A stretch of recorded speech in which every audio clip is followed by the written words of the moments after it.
Hello and welcome back to Kerbal's space program.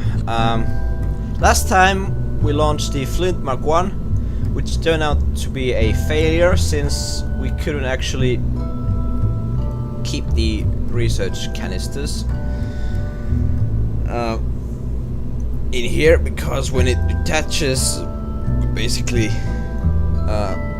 lose everything. So really need to do something about this. The best thing to do would be that we keep this so we can observe all of these different things, but then we'll have too much extra weight. So what we'll do is we'll just add some structural parts in that will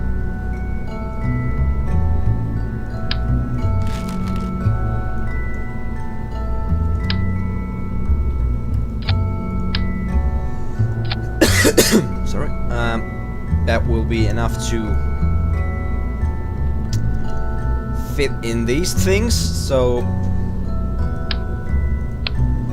and we'll have to bolt them directly on our craft here. So this could be enough.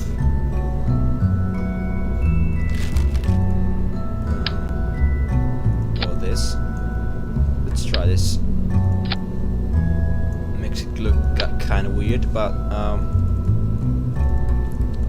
what's important is science.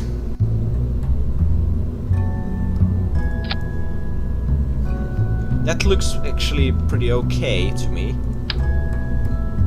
And let's bolt in our antennas as well. So yeah, this is the Flint Mark II then. Save that. And everything seems to be in order otherwise. So let's launch this bad boy, Jebediah, again. Hopefully this mission gets us the fins and stuff we'll need for our more ambitious missions to come. I have big plans. I'm gonna finally success in actually colonizing and landing in the moon and other celestial bodies as well. Previously, there's been a lot of trial and error, and mostly error. But I think I've got the hang of it now, and that's why I'm making the series, to look awesome playing this, even though I'm a bit of a noob. So yeah, throttle up, turn the SAS on, and Jebediah, are we ready? He's ready to go. 1, 2, 3, 4, launch! Yeah, lift off!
Next measurement will be in proper space, and the third one will be on high altitude, high orbit, and orbit, but from very... Well, I guess it's kind of high orbit anyway.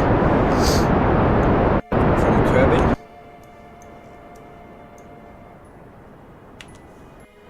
We'll just land. We don't want to orbit yet. So we'll probably don't have enough fuel to get back.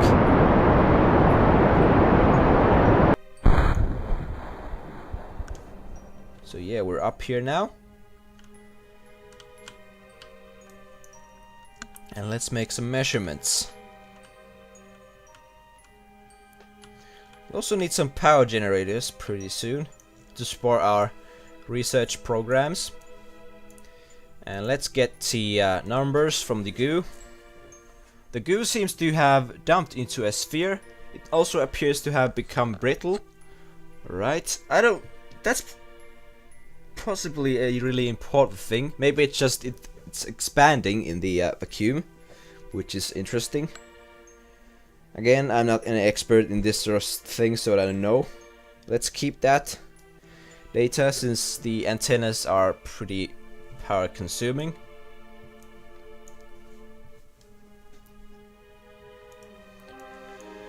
Intravehicular activity. We didn't get any research points from the EVA, which is kind of a shame. There may be, of course, something that gets us stuff from EVA. At least we can apparently scoop up materials and all sorts of really cool things to look forward to. Since now there's actually something to do in planets, you can go and experiment with stuff, so we can get better stuff to get to more planets and experiment with more stuff.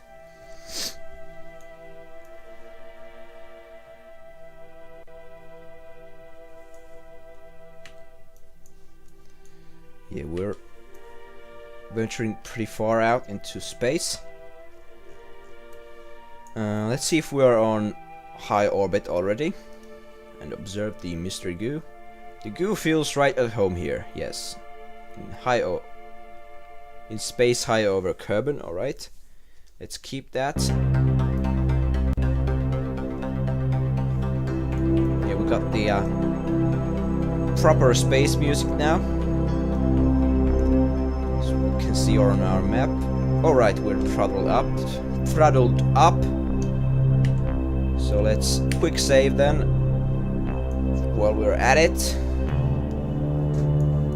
Pretty I think this module looks pretty cool actually. I dissed it first, but it looks very this sort of realistic, very simplistic and material effective. Not sure about the antennas being this exposed to those.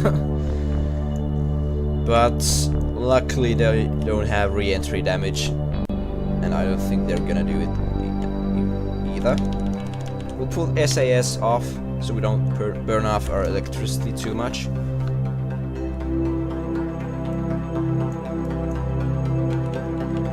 Getting closer to Kerbal.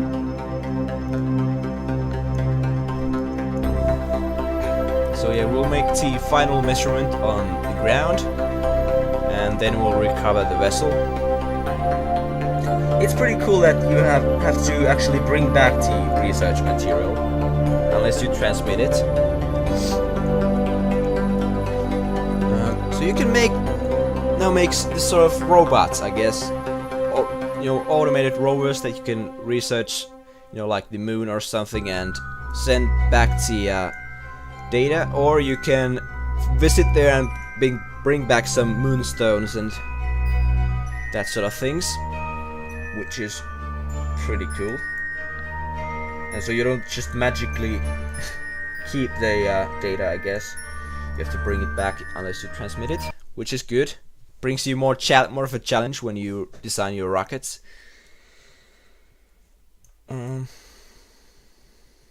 So yeah, re-entry pretty soon since we're going fast.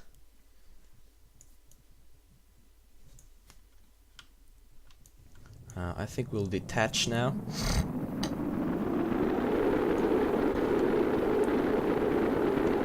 Pretty soon at least.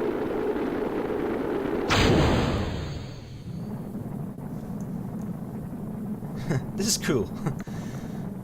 Really cool looking final stage. We probably won't hit that if we deploy our parachute. And sometimes when I've been directly under the ship, I've gotten into a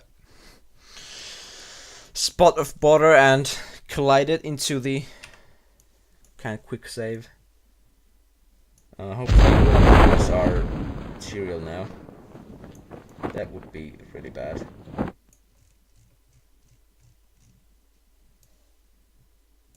There goes our ship. Yeah, I've actually once managed to hit my detached debris.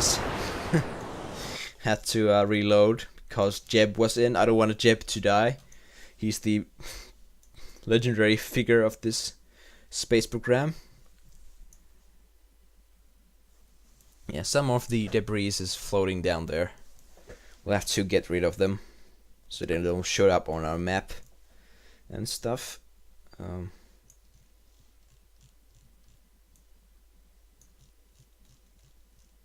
Hopefully these materials don't blow up. And if they do, that's pretty bad. Ooh.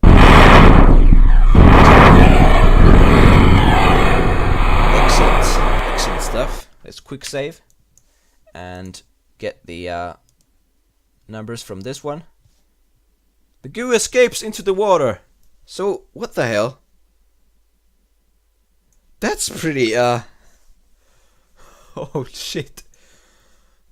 We'll definitely keep that. So it's sentient, this goo. It's sentient space goo. That's the name of this episode now. So let's recover our vessel. Probably a very enlightening experience. I really hope they could add some sort of alien life forms. Not, you know, civilized aliens, but they say they're not gonna do that. But, you know, this sort of organisms that you can catch or find. Fine. Science summary for Flint Mark II. 5 experiments recovered. Mystery goo observation while in space high over Kerbal. 10 data. Wow, that's good. Plus 10 science. Mystery goo observation while in space near Kerbal. Yeah. Can we check things out? No. Mystery goo observation while flying at Kerbal. Yeah. Mystery goo observation from Kerbal's water. Yeah. And recovered of a vessel after a suborbital flight. And as you can see, the science value goes down as you get more of these, so you have to go farther and be more bolder with your stuff. And so we got a load of science. That's good, really good. So now we can unlock a couple of things, I think. First of all, stability, really important. What do we have here then? These are too expensive, but we'll check them out once we've unlocked more. So we have 23 science left.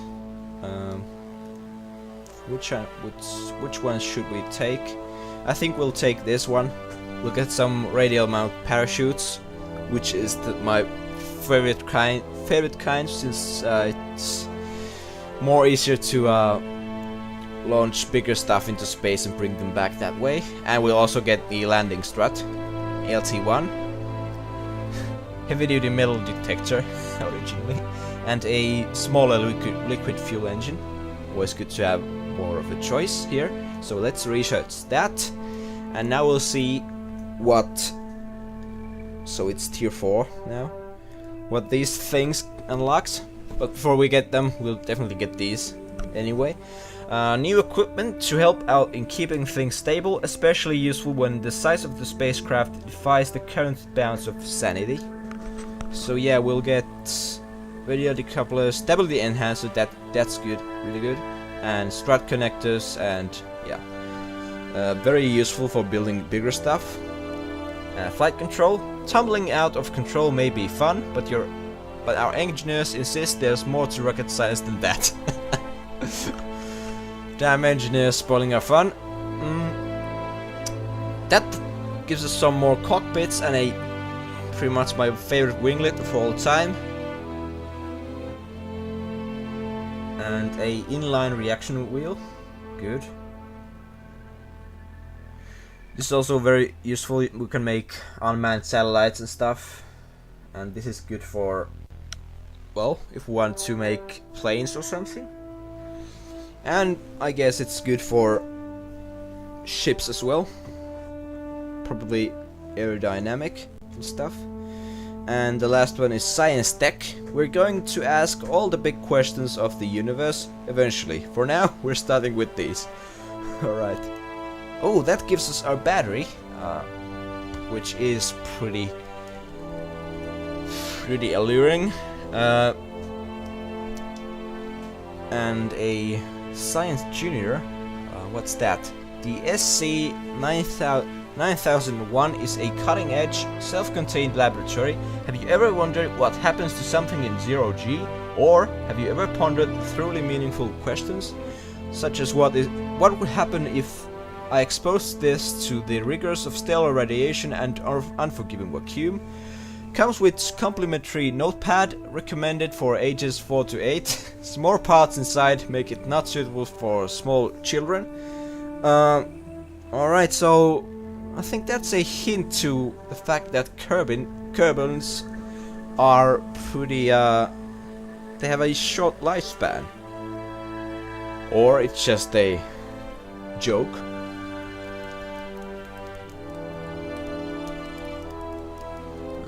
But I think that is a hint to that, so could explain their stupidity. They haven't had too much time to actually accumulate any wisdom of stuff. They're just basically children with rockets. That's good. And a comms DTS M1 is a fully deployable communications and data transmission system. It has been designed to have a minimal form factor when stowed. Occasional antenna tweaking and swift kicks to the main assembly may be required for optimal performance. So yeah, that's gonna allow us to make it easier to unlock things. This will soon exhaust all our goo experiments, I think.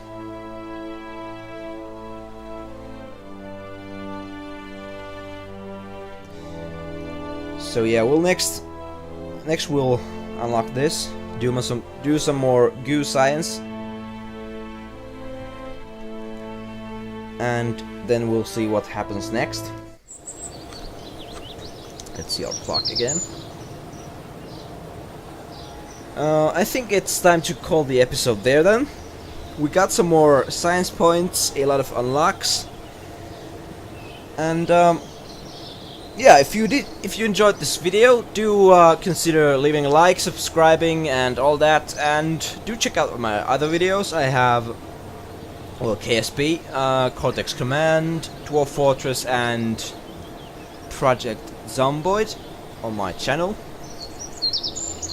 Definitely worth checking out those ones, and yeah, I hope to see you next time. Bye.